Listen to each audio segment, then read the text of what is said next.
It's gonna be a good one. It's gonna be a good one.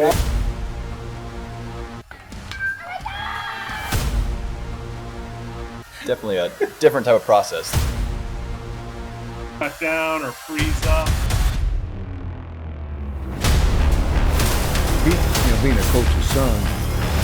Jackson, of course, they keep retooling. One stolen base, a hit by pitch. Oh my goodness. Hello, everyone. Welcome inside the Red Earth Production Studios for this edition of YBMcast, powered by Game 7 Baseball, game7baseball.com.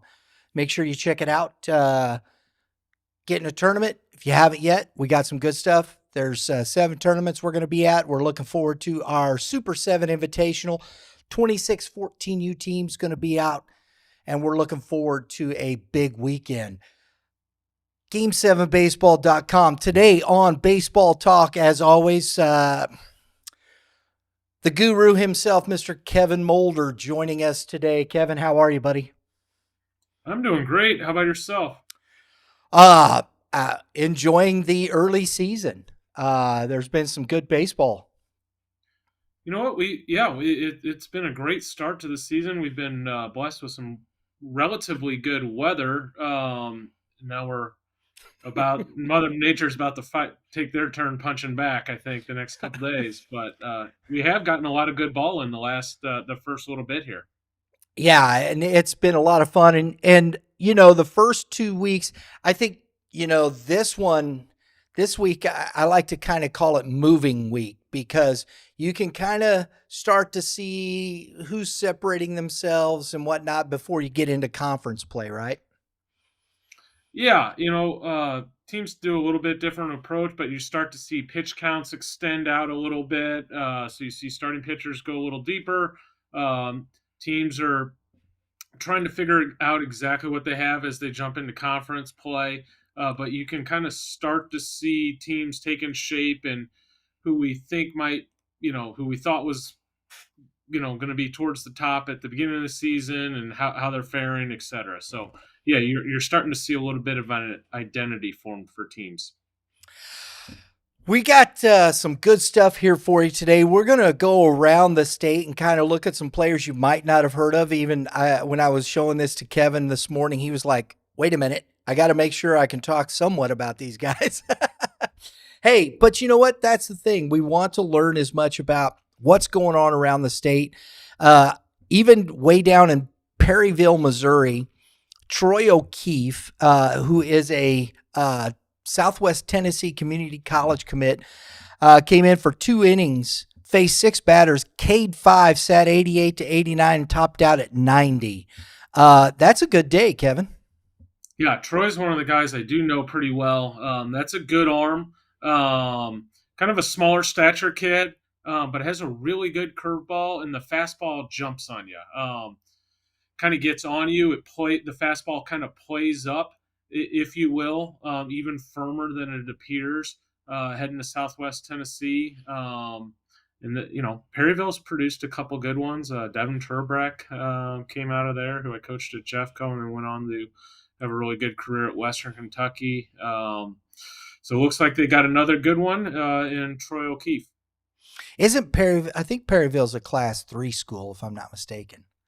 I'm pretty sure. But so I wanted to. That's pretty good there. There's another young man way up in the northwest at Kearney High School, and we're going to talk a little bit about Kearney. This is a team early in the season plays a difficult schedule, but 2027 Caleb Fletchall, a 6'2", 210 catcher. His pop times look good and whatnot. Got some video. He's playing ball. Kearney's they had to replace some guys, Kevin, and so it's interesting early in the season. I don't know really what to expect. I haven't moved them. We've still got them up in the top, I think, 5 or 6 in the poll, in the YBM poll. They just play a tough schedule early on, so I think it's going to have you. It may be 3 weeks before you really know how good they are, where they're at, especially with all the young guys they've got too as well, right? Yeah, Kearney they got a good pedigree. We've seen them in the Final Four before. They are a good program, and they do always challenge themselves. So that's a team when you look at them, they might have a loss or two or three, but they're going to be highly competitive. They're going to be battle tested, and they are super talented. Caleb Fletchall, excuse me, sophomore catcher, can really throw.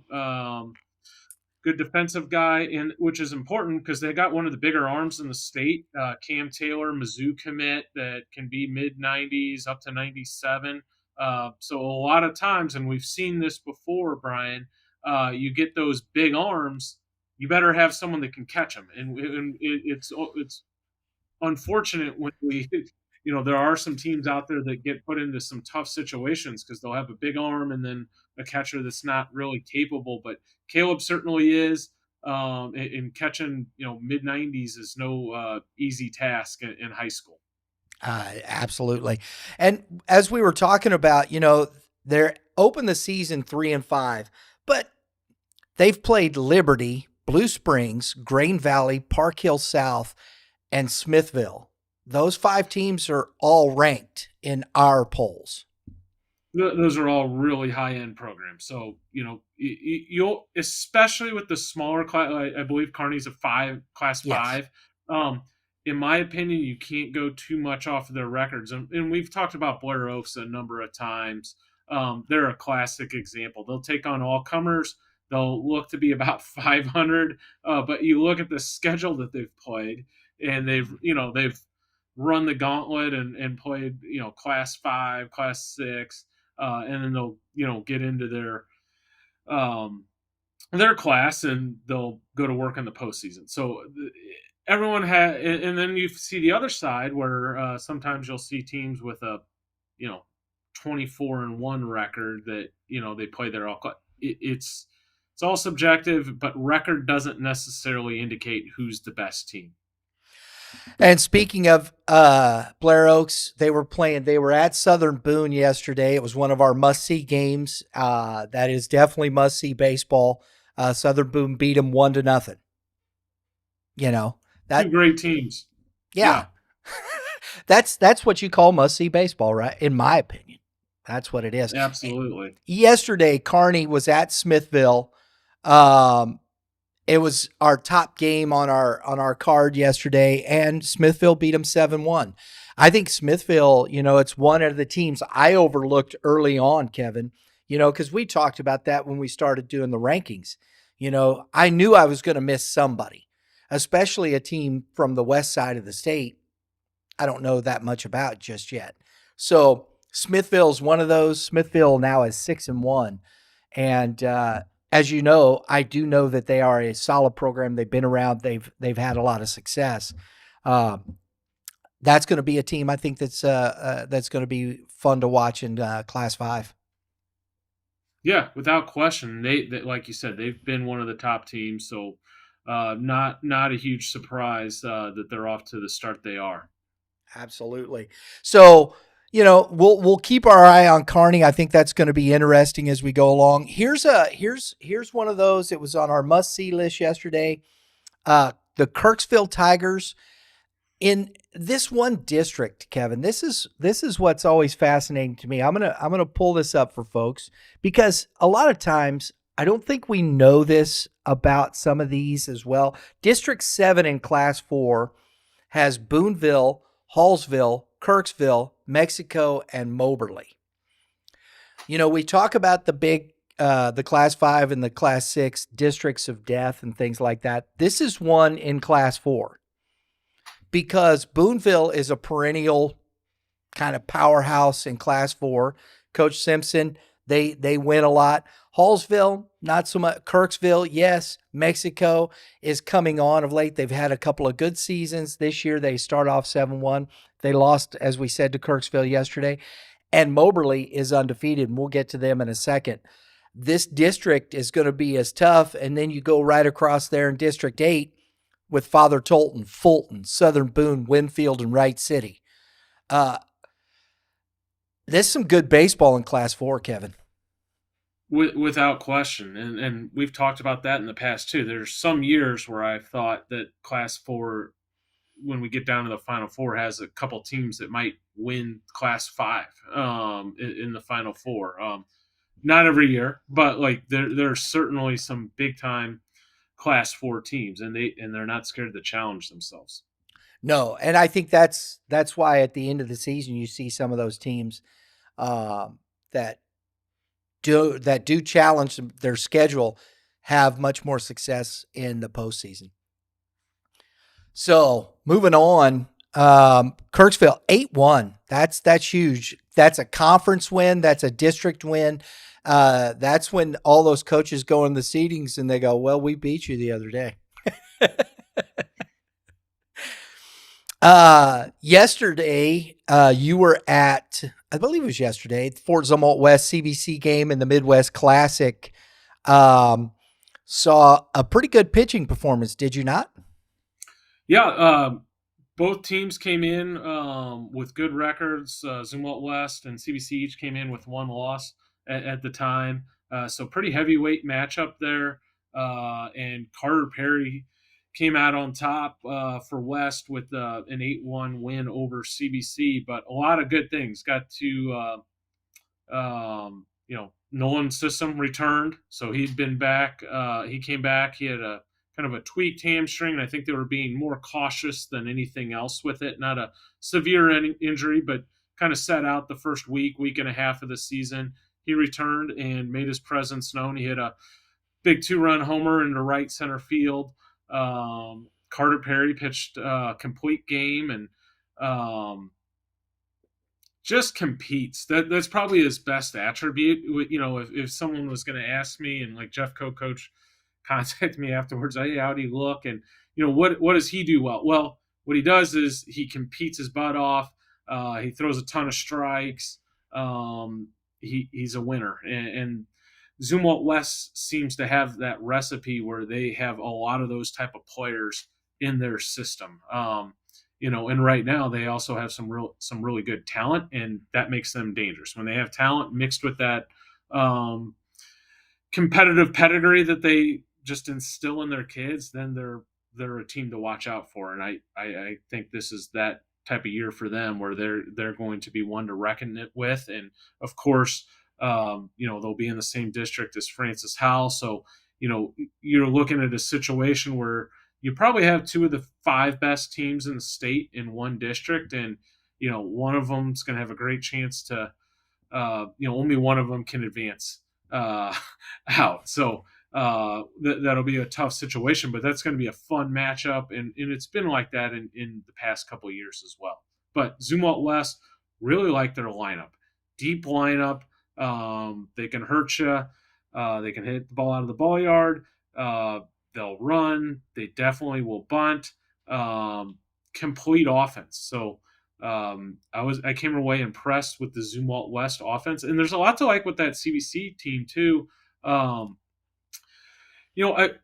Before the season, I would have said, hey, maybe the question mark might be on the mound, especially, but they've produced. They've done a good job. Now they came out on the wrong end. Their 2 losses so far to date were to Zumwalt West and to Francis Howell. So they've challenged themselves. But I like their lineup. They got a freshman, Brady Rallo, hitting in the middle, who's a super talented freshman. We've talked about GT Taylor as an established guy. Corday Gage is another young guy coming through the system that they got batting towards the top of the lineup. Coach Horn's son, Ryan Horn's having a good year. So there's a lot of pieces to that CBC team, and Coach Horn does a good job with them as well. So he's always going to have them competitive. We talked with Coach Horn about Brady Rollo a little bit, and again, that's one of those ones. The pedigree is there, and he talked about the family had gone through and the pedigree, but you don't know until you put the kid in the batter's box, right? No, that's 100% right, and you can be prepared as you want to be, but there's no substitute for going out there and getting that game experience. And you know what? He's performed well, in his limited time so far. Full-time playing, but limited look into the start of the season. Next, we have on the list here the Moberly Spartans, man, staying undefeated. I'll tell you. You put your flag in the ground before the season. That's the state champion. I don't know if they're the state champions. I think they got a good opportunity. I ain't picking no state champions yet, but I'll tell you, man. Mitchell Bruce, 3 innings, 2 hits, 2 earned runs, 5 Ks. Richardson threw 2 innings, 3 hits, 2 Ks. Angle closed it out. Jackson Angle. Nolan Samuel was 3 for 3 with a run. Fanning was 2 for 3 with 2 RBIs, and Cade Baum 2 for 3, 1 run. This is a complete team. They can pitch and they can hit and they can play defense. I saw a lot of these kids. That's my biggest thing, because I saw a lot of these kids in the summer too, Kevin. So it's a process of watching this team play in the summertime through that. They went through a championship run in American Legion, and they're coming back. And this team is as focused. We had a great conversation. If you want to watch, we talked with Jackson Angle on a player spotlight. Spoke to that young man. I really enjoyed talking with him, and we had a good conversation, of course, with Coach Boyer. And this team it's one of those experienced teams, seniors, that makes a difference, Kevin, doesn't it?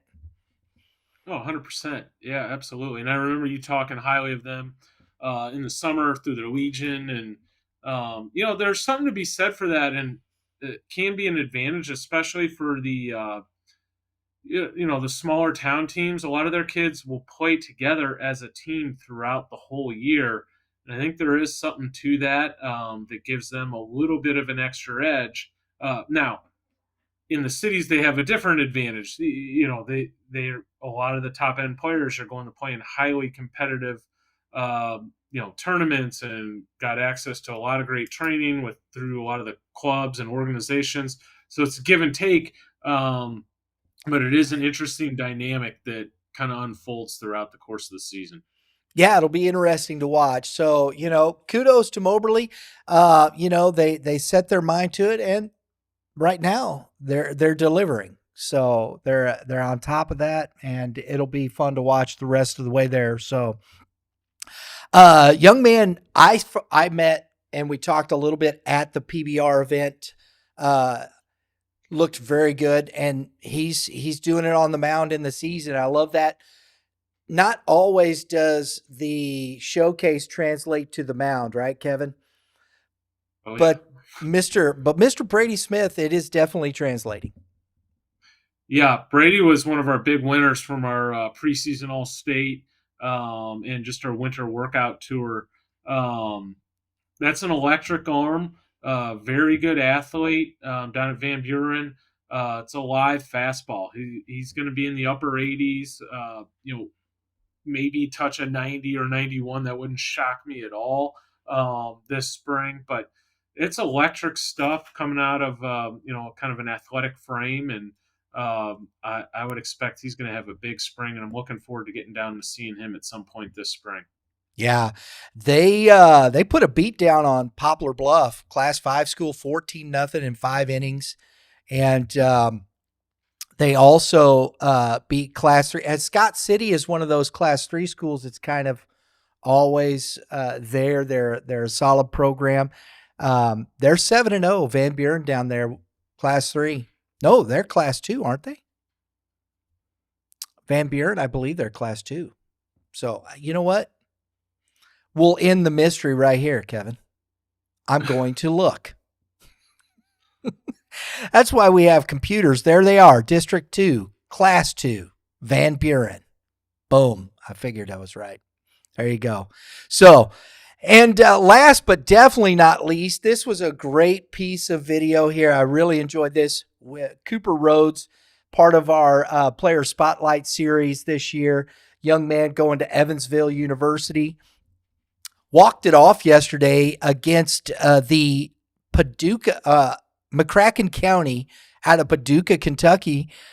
That's huge. I love that stuff, man. And Cooper Rhodes is that kind of kid. That nothing gets too big for him. He's just one of those guys, right?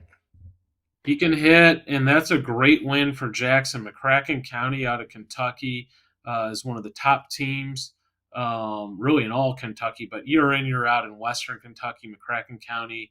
That's a large school and kind of a powerhouse there in Western Kentucky. So it's a big-time win for Jackson. I saw them about a week ago in a couple games. They beat DeSoto, and then it was a great pitching matchup. They lost to Festus in a really close game with Jackson Smith on the mound, and Jackson or Festus we hold in really high regard. So great win for Jackson, and they got another good team this year, which is not overly surprising just because they have a great program. Yeah. Yeah, I'm looking forward to that. That's a good win. Love that for Cooper Rhodes because he's kind of he's one of those guys that's kind of right there at the end from that championship run, that Final Four team. I think he might be the only one left from that team. Yeah.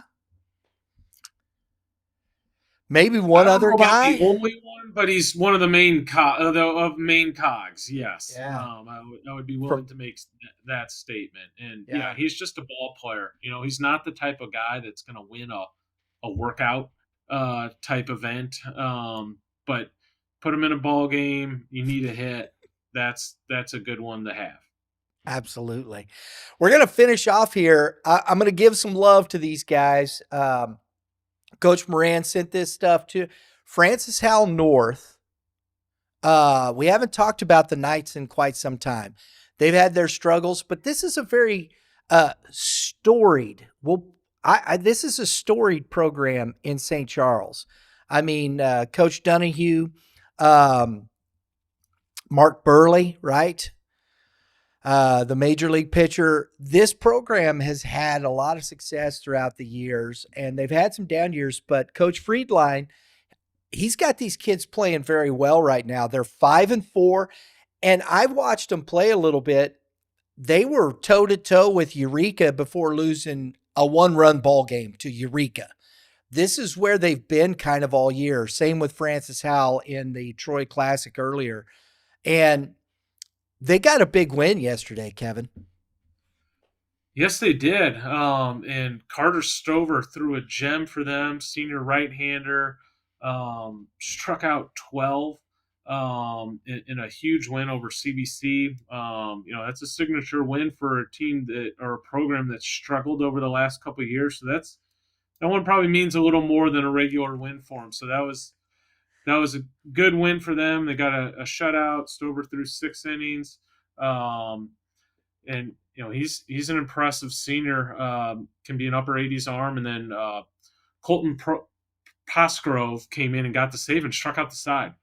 Wow. Great win for them. That is. So I'm looking forward to that. We're going to see, and this will be one to watch. It's going to be fun in a few weeks, few weeks. I think it is that third week in April. At the GAC Classic, we'll have Francis Howell North and Francis Howell. So, we'll kind of see how this kind of marinates a little bit. And because those are rivalries, I love that stuff. That kicks off that Wednesday of the GAC Classic at Carshield. And that whole GAC South that day is a good lineup. Always fun to watch those teams. So, excited about that. That's kind of our look around. And today we got our must-see games. And one of the first ones right off the bat today is the surprising. Now, I didn't think they were going to, just fall off the cliff or anything. Still a good team. But as surprising as how well they've played early in the season, but that's Parkway South. And they're visiting the Eureka Wildcats. We got Parkway South, number 16 in the YBM polls, facing off against the number 6 Eureka Cats. That's going to be a dandy ball game, Kevin. Yeah, that's one that I plan on taking in if the weather holds. That should be should be a doozy. I've seen Eureka once already this year. They came out on the wrong end versus a really good game versus Francis Howell. But both teams are, kind of expected to be there towards the end of the season. Both really good teams, both good programs with talent, a lot of talent on both rosters. So that leads off. That's a 4:30 start out at Eureka High School.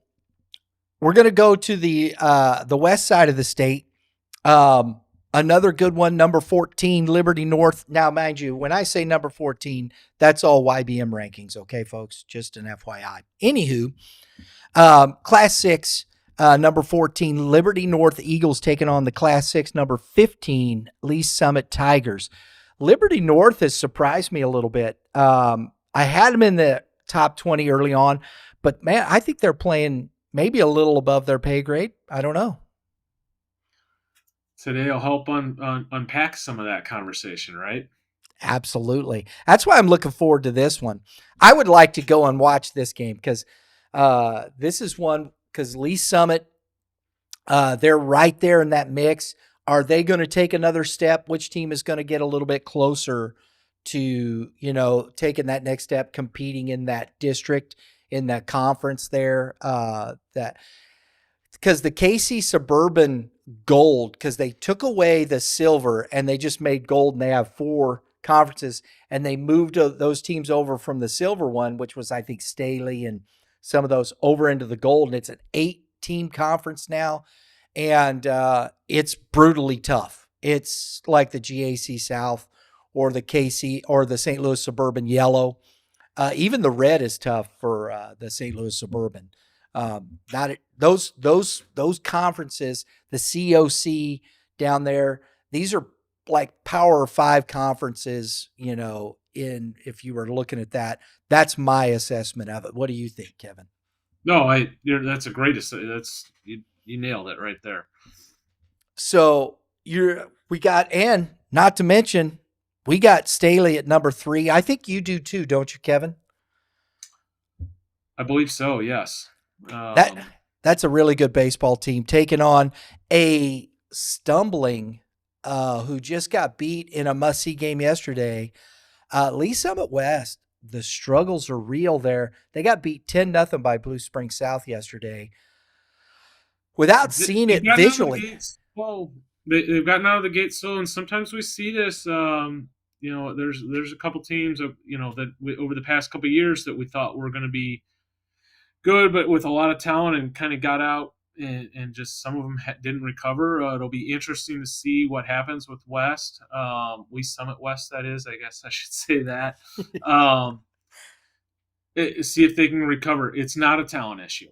They have plenty of ability, more so than most,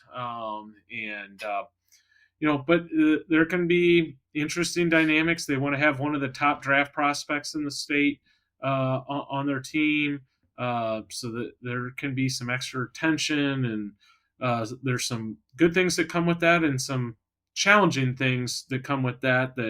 Not all high school teams and players and coaches are. It could be a first time navigating and just experiencing, and it can be a challenge on any program.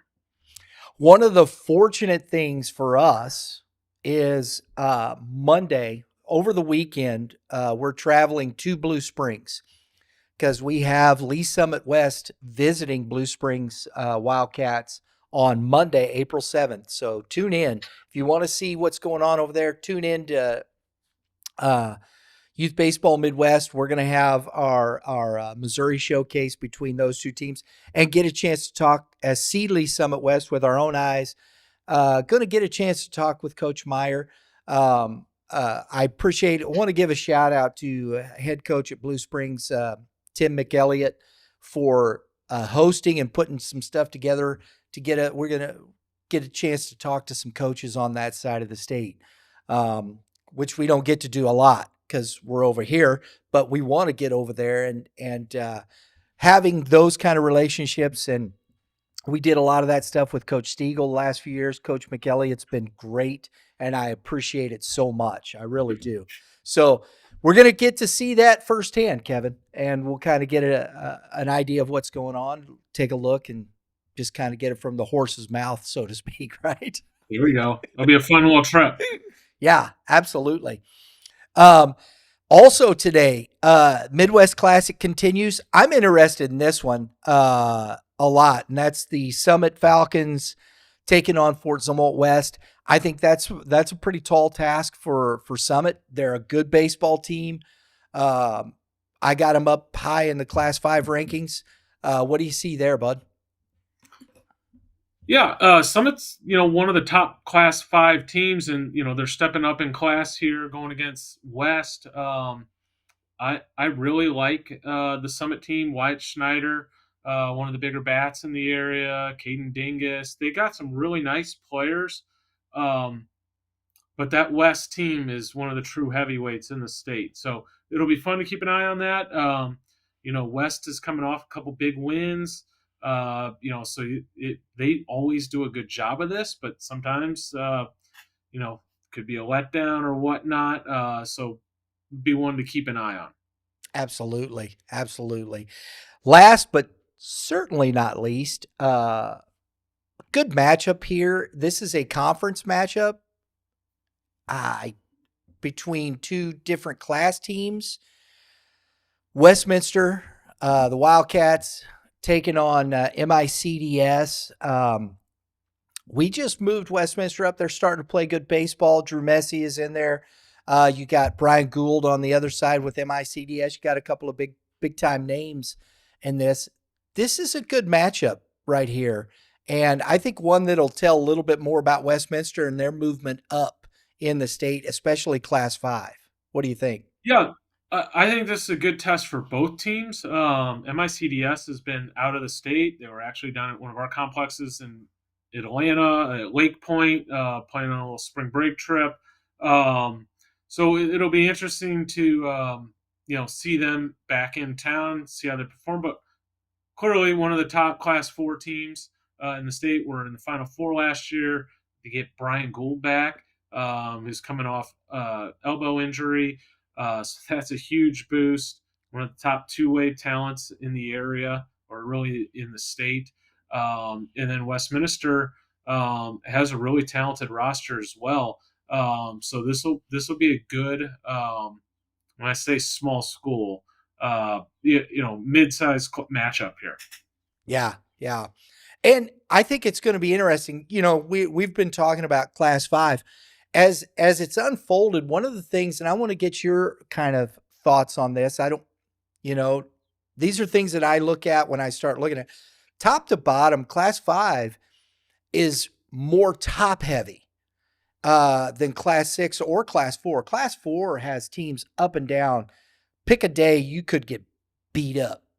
I think Class 6 is the same way. Class 5 just seems to be a little more top heavy. What do you think? It's probably a fair assessment. Some of this is still unfolding, obviously. We're not too deep into the season, barely got into April here. But yeah, I don't necessarily disagree with that. And the two juggernauts at the top of that, Vianney is playing the baseball we thought they're playing the baseball to their abilities this year. Yeah. Last year I think everyone would say it was kind of a disappointment for them. There was some big injuries that can be really tough to overcome. And this year, quite honestly, they're banged up. They're not even close to full strength. So they're only going to get healthier as the season progresses, but it takes a lot of maturity and a lot of talent and good coaching to overcome some of the blows they've dealt early in the season. So it's been good to see them get off to a really good start, because I do think they're one of the more talented teams in the state, period. But then if I narrow that down to Class 5, then, they might be the most talented Class 5. It may possibly in a runaway. So good for them, and they'll be fun to continue to keep an eye on throughout the course of the season. Then there's the juggernaut known as Willard. 8-0, and just keep winning. It's amazing to me that team just keeps winning, Kevin. It's not really amazing to me, quite honestly. You know, and I think I'm comfortable saying this. Biani, I would classify as probably the most talented Class Mhm. 5 team in terms of, hey, who's having the most players move on to collegiate baseball and in that type of thing. Willard, though, does it different. That's a system down there. They're very, very well coached, and not that the others are not, but they get complete buy-in. They got their hands on those kids starting in t-ball. They're getting them at 7, 8 UU, so they have a system and a program in place, and those kids know it inside and out. And we've seen this multiple years in a row down at the Final Four, Brian, or throughout just Yeah. the spring. It's just a great program, and so they win a lot of baseball games. Those kids know how to play baseball. They play together nearly year round, and that's one of the advantages they have. So they're one of the best teams in the state. And one of the top pitchers in Levi Hilton, Matthew Angel at shortstop. You got guys, Lejeune behind the plate. They've got those leaders on that team that, and they know They're the that defending program. state champions. They like until proven otherwise. That's what they are. Absolutely. Absolutely. So looking forward, we're going to be down in Springfield. We'll see them at the end of the year and have some fun. Always like that trip down to Springfield. Nixa, another one. Just the one loss. They're playing really good baseball. There's some really highly talented teams in this state. So get out and watch and support some of these teams. I want to finish the show. I got a chance. This is what was cool. I got a chance to go. I think it was Saturday. Or it was Friday. I think it might have been Saturday. Anyway, doesn't really matter. Francis Howell was hosting Edwardsville, so I got a chance to go over there and watch that. That game started at 4:30. Watch that whole game, and lo and behold, shout out to Francis Howell Central. Have the turf, the new turf. The stadium looks fantastic. Not to mention lights.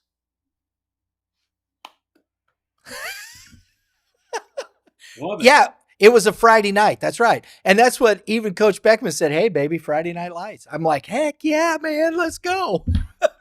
I loved it. It was great sitting out there watching a ball game on Friday night under the lights at Francis Howell Central. It was a lot of fun. It was great. And I'm going to cut you off. And, I have been doing this since right after the COVID lockdowns is when the facilities in just across the state have definitely ticked up, and it is a really positive thing for high school baseball in the state. And I think you can see the dividends in the level of play. When people think, well, what's the amount of practice time that you get with the field turf, and yes, everything being equal, and if you have the pro grounds crew that the St. Louis Cardinals have, and all the money and resources that they have, I would highly prefer to play on dirt and grass. That right. is, but it takes literally a professional grounds crew to be able to do that, and time. So the amount of resources and just the investment in baseball programs that the high schools are doing is definitely benefiting the quality of play in across the state. So hats off to Howell Central, and there's a number of others that have upgraded their facilities. And then there's some really good programs that you just kind of scratch your head and like, what, it's not a lack of effort on the coaches' behalf. I know that. I go to some places and they're great programs, and I just sit there and I'm like, how do these guys play at this facility? It doesn't make sense. So I love it that schools in our area across the state are raising the bar, and I'm hoping that others quickly follow suit. Absolutely. And, Francis Howell Central will be hosting the District 4 tournament. So, again, it's been at Troy. Troy got turf, got lights, It was fantastic. beautiful facility. And, Right. and I love that the reward, it's like the Super Bowl, like they tend to go to the new stadium, reward these teams that are upgrading their facilities, let them host a district. If that's a little bit of an incentive to get it done, and just the practicality of it, it does make for a cleaner tournament. We get a thunderstorm roll through. Hey, we're shut down for during the thunderstorm, but then we're playing, pretty quickly right thereafter. So that it puts a lot of, hey, that does ease the minds and lets an administrator and a coach sleep a little easier at night. Not takes a lot of stress off their plate for sure. Not to mention, you don't have to suspend the game due to the sun going down. Right. Oh, mercy. Well, Howell Central, they're 3-3, or excuse me, 3-4.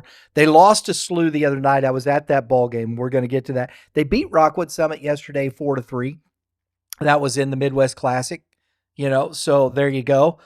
But we had a chance to talk with Coach Beckmann after the game. A little rough start, but I appreciate Coach Beckmann for allowing us to take the time to come and chat it up with him. And he had this to say about his team early in the season. Go ahead, Drew. Yeah, real young. We're starting a freshman, 2 sophomores, sometimes 3 or 4 in the lineup, and it's catching up to speed of the game. And that's the biggest thing I take away from here is we were not playing fast enough.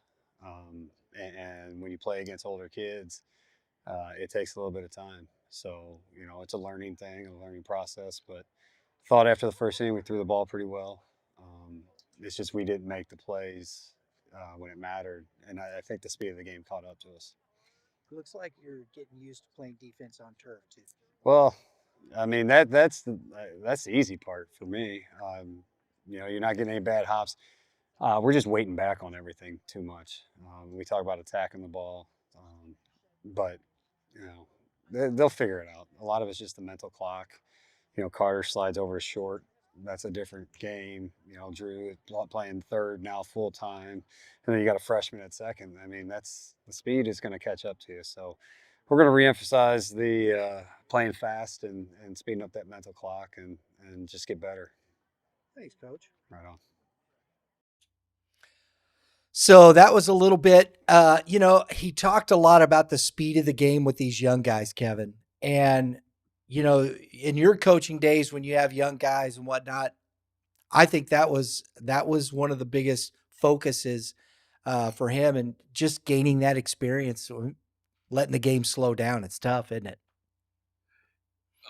100%, especially for the young guys like a freshman and sophomore, speed of the game, how quickly guys get down the line at the varsity level, how hard they hit it, just game speeds up on you, and just that's true. Just the higher and higher you go level wise, Coach Beckmann nailed it right there. Couldn't have said it much better.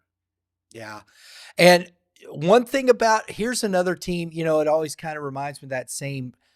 But that's a team that just goes out and competes. You watch Howell Central, they're going to compete. You know what? You don't have much of another option if you're going to play the type of schedule and competition they do. So, Coach Beckmann does a really good job with those guys, preparing them and getting them ready to play. And the likes of the competition they play, they better do that if they're going to be competitive. And credit to them, they've done so. Absolutely. We had a chance to talk with the head coach. First time I'd met him, so I appreciate very much head coach of SLUH, Caleb King, taking the time to talk with us about his team early on. Drew, why don't you go ahead and roll that, buddy? Hey, we're off to a good start. We've come out on the right side of some of these close ones here the last couple of days. We got some big 2-out hits. I think the biggest thing is we're trying to build off of what we did last year, and guys that we won a lot of games, we accomplished a lot of things, but ultimately we came up short of what we wanted to do at the end. And I think guys got a little taste of that, and they're trying to carry it into next year. I think there's a lot of things that we need to improve on the bases. I think pitchers need to command the zone a little bit better and attack and trust their stuff. Because we got good arms. But, luckily sticking together, playing the whole game, going the distance with the other team, we've been able to come out on the right side of some of these close ones. Coach, you got a young team. Um, how do you think they're starting? How are they developing so far as your role through? It looks like you had a couple sophomores in the lineup as well. Yeah, I kind of coach the game. The best players are going to play. I don't care if they're sophomores or juniors or seniors, and so hats off to those guys. They're young, but they're ready to play. They're here to compete. They're proud of they're proud to represent their school, and they're proud to represent each other. So props to them. They've worked hard. They've earned their right to be out here, and we've seen some positive things. I think the more comfortable they get, the more, especially the guys that this is their first year, on our team.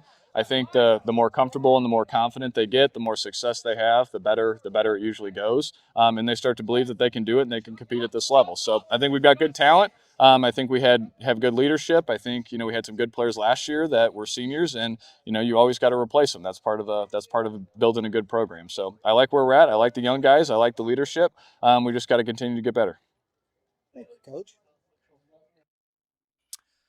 Again, another young team, and I really encapsulating that process through this, as Coach talking about some of those young guys having to compete, doing that. And SLUH is, I think they're 6-1 right now, Kevin. Yeah, I was just thinking how I saw them on their toughest day. They were facing Luke Sullivan from Parkway South, the senior right-hander going to Mizzou. So they had a really tough matchup that day. But SLUH since then has been absolutely rolling. They coming off a really nice season last season. I like the direction the new coaching staff has them going in. They're looking good. And they got some exciting talent. Cole Chambers is there, one of the top 2027s. It's a good team. And, again, kind of same comment that we made about Howell Central, kind of better be, because that MCC is unforgiving, right? So, but that puts you in a good position when you get to postseason, and it rising tide, raises all boats, right? So that's kind of the thought process there. They've had some good wins. They beat St. Charles West, Fort Zumwalt North. I think they saw Lowman on that one. I'm not quite sure. They beat Howell Central. They beat Lafayette. They just got a win yesterday or 2 days ago against Webster Groves. So it was funny because we saw Mr. Chambers at the prep baseball event at the Sports Barn early season, talked to him, and he says, "Hey, we're the defending MCC champs. We're not going anywhere." And after that first game, I thought about that conversation. I was like, "Ooh," but they've righted the ship, and we got a chance to talk with Mr. Chambers after the game and a little bit of what he said. Go ahead. So you came in relief. Talk about coming in and finishing everything off. Yeah, so I mean, like 2 days ago, I did the same thing against Fort Zumwalt North. It was a tight game. We came in and I closed it. So I was kind of getting like, I was kind of feeling the same feeling. So I just went out there, threw strikes. And that's kind of my main goal. Just throw strikes, don't get a three ball count, and just pound the zone. You guys are young. How's the season progressing for you? Really, really good, to be honest. We have a lot more offense, and our pitchers doing way better. We're steady incline. That's what I like to say. We don't want to peak it early in the season, so still making adjustments. But I feel like by the end of the season we'll be top class. So there you go. I always like to hear stuff from players, Kevin, because that's the pulse of the team, right? 100%. It is fun to hear from them and see their personalities come out a little bit and hear from the players. It's good. Yeah, absolutely. And I liked what he said. I love that. He didn't get too down. It just, you don't want to peak too early. You want to just keep working, rising, going. And it's kind of the rising tide, what you just said, raises the boat. So kind of the same thought process. He's got it on there. And I think Mr. Chambers, is he a junior or a sophomore? Sophomore. Second year on varsity, though. That's pretty steady in thinking for a sophomore, though, Kev. Yeah, and Cole's a kid that's been exposed to some of this already. He's been on the map a little bit. He's played baseball at a high level. He came with us to the Junior Future Games. He was a high-end soccer player, playing for the I'm not a huge soccer guy, but the city team the feeder team for city, I believe, and Mm-hmm. possibly some national stuff. So state champion goalie as well. So he's had some exposure to some of that. So he's not gonna be too rattled by your microphone, I don't think. Probably not. That's awesome. It was good to see. A lot of fun. Hope you enjoyed the show. Kevin, final thoughts on the first week and a half of the season so far? You know, it's been a good start, and like I said, we've kind of been blessed with pretty good weather to start out, and hope we can get back to that after the next couple days. But seeing a lot of good things, a lot of really good teams out there, and looking forward to getting out and watching more guys compete. Yeah, absolutely. Well, we hope we can stay on schedule. I don't know. Friday we're supposed to be at Baldwin for the Kirkwood Webster Groves game. We will see. And Saturday we're supposed to live stream the Midwest Classic Championship game. So we will see again on that. And But- where will that be taking place? Coach Perkins says where I'm waiting on that. It'll be hosted somewhere in the St. Charles County area, I would imagine, in one of the host Depends schools. what the matchup is, I'm assuming, and also maybe some weather. Correct. Yeah. So we're Fair waiting on that. Hopefully we'll get these in. I don't know. But again, folks, tune in, subscribe down here because we got some great baseball coming up. Hopefully we get these games in Monday night. I believe it's a 5 p.m. start. Or no, 4 p.m. start. Lee Summit West at Blue Springs. Tuesday, we'll be back right here in the great St. Charles County, GAC South, opening conference weekend.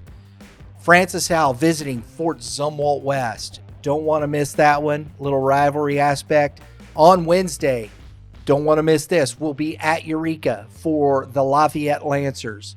Always a good ball game there. That's two rivals going at. We got two good rivalry games back to back here in the GAC and the St. Louis Suburban to open up next week, Kevin. I'm looking forward to it. Should be fun. Absolutely. Folks, again, like I said, if you liked the show and if you enjoyed it, please hit the like button, share your comments below, tell us what you think, subscribe. We appreciate it. Everybody, thanks for tuning in. Have a great day in the Lord. All you pitchers, Kevin, give it to them. Keep throwing strikes. And you hitters, hit them where they ain't. We'll see y'all next time.